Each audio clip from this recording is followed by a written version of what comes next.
Hey everybody, today we have a really interesting video. We want to talk about autism and biting. Now generally this is one of the more negative aspects about autism, and we as a channel try to keep things positive. So why would we talk about this? Well, I think it's very important not to sugarcoat things. When it comes to Alistair, he bit into an iPad. He bit it so hard that he cracked the glass, as you can see here. And I promise you, this isn't a video about shaming our child or anything like that. He was punishing himself very hard. He was just super upset about it, crying. At one point, he even says, "I need Jesus," because he was just so upset about breaking this iPad, this very expensive item.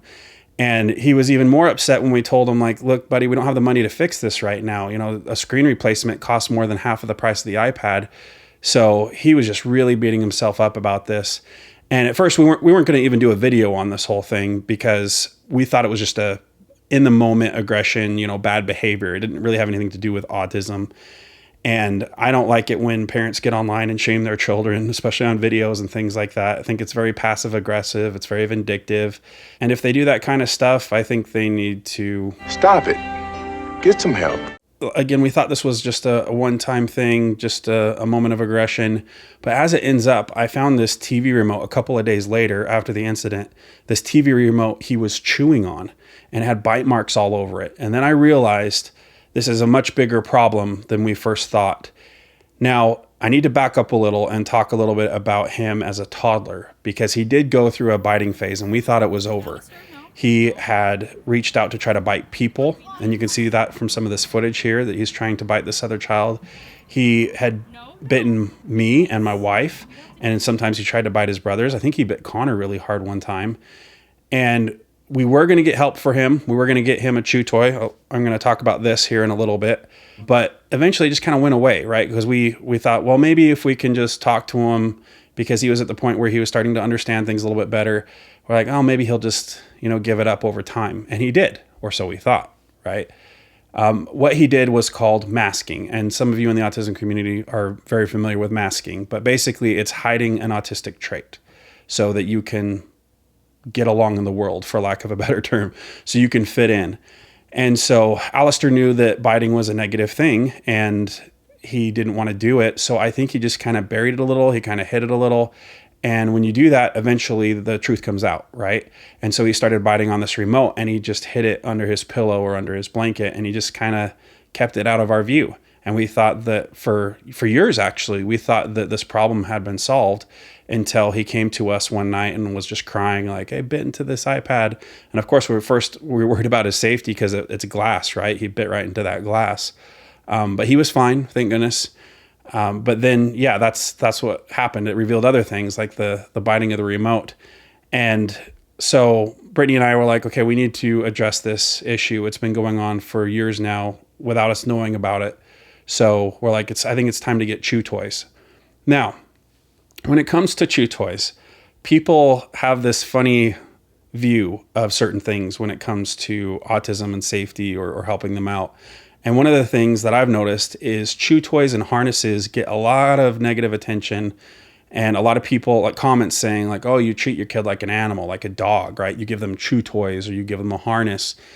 And what they don't realize is just how much help it can be to someone on the spectrum. So with our oldest, he was in a harness when he was a toddler until he grew out of it. Because he was a flight risk. He would literally run out in front of traffic. And this harness that we got for him saved his life at one point because he had run out in front of a car and there was no time to act. So we just pulled on that leash and he came back and the car went right past. He would have been dead meat if he had not had that harness on. So it's not to belittle our children. It's not to treat them like animals. I mean, please give us the benefit of the doubt. And especially other parents who are just struggling with these things, give them the benefit of the doubt. Understand that they're trying to help their child the best way they know how. And harnesses and chew toys are definitely a way that can help them. I promise I'll get into this. Just a quick little story. I was visiting at a church and I heard the screaming, went out in the hallway. And because I thought, okay, that's got to be someone with autism, because I noticed that kind of repetitive screaming sound. And sure enough, the mom was out there trying to help her daughter. And her daughter just had chew marks up and down her arm. And I was just trying to offer any help I could. And the mom explained to me, they're like, yeah, normally we have her chew toy, but we forgot it. And so she was just chewing her arm, and she just had all these fresh bite marks. It was really hard to see this poor girl, excuse me, struggling so much with her autism.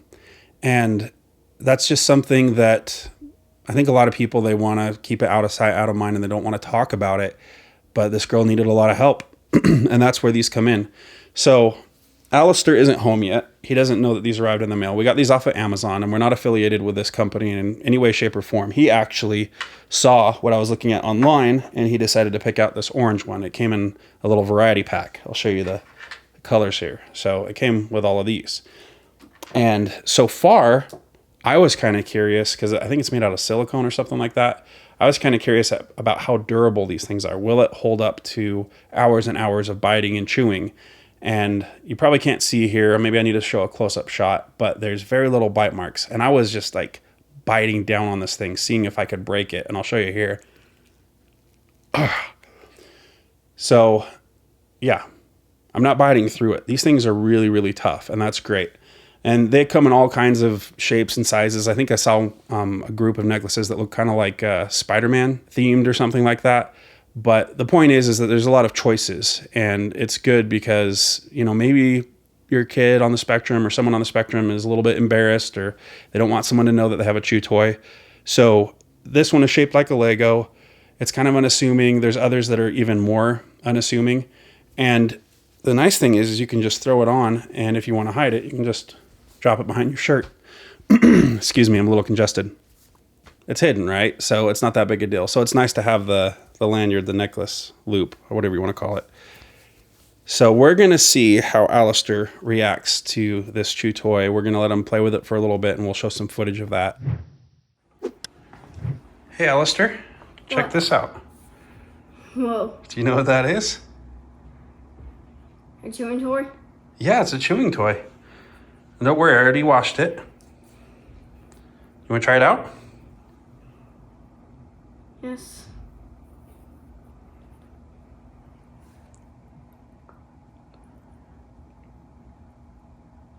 Nice. What do you think?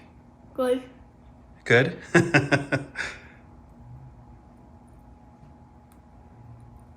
Does that feel good on your teeth? Yes. Mm-hmm. Let me ask you, do you ever feel a really strong urge to bite? Yes. Mm-hmm.